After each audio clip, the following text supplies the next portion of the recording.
happen when people leave 28-day detention? Will she make people destitute, so they just wander the streets in total chaos? No. Torture victims, Afghan interpreters, families with children? Or will she put them into indefinite taxpayer-funded accommodation?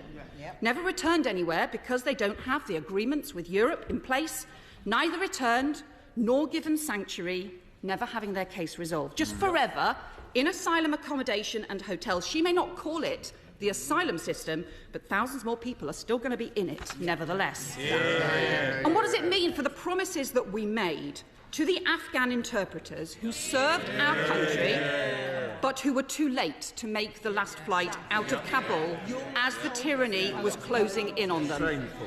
The government told them to flee and find another way here, and they told us to tell people that as well.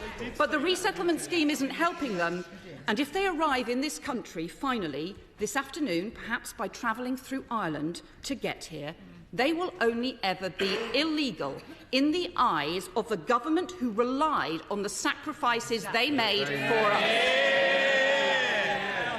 So if the government was serious, it would be working internationally to get a proper new agreement in place with France and Europe, including return agreements, and properly controlled and managed legal routes such as family reunion and reform of resettlement. Instead, this bill makes this harder, unilaterally choosing to decide no asylum cases at all, but expecting every other country to carry on. And they would work with Labour on our plan for a major new cross-border police unit to go after the criminal gangs.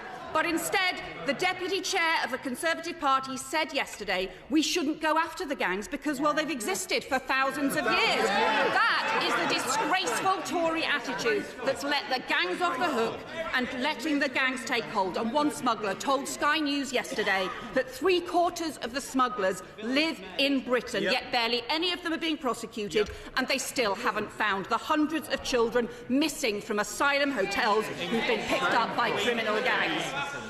They could be setting out a serious plan today, and we would work with them on it, and so would everyone across the country. Instead, it's just more chaos. They say no ifs, no buts, but all of us know they're going to spend the whole of the next year iffing and butting and looking for someone else to blame when it all goes wrong. Enough is enough. We can't afford any more of this slogans and not solutions, just government by gimmick, ramping up the rhetoric on refugees but picking fights simply to have someone else to blame when things go wrong. This bill isn't a solution. It is a con that risks making the chaos worse. Britain deserves better than this chaos. Britain is better than this.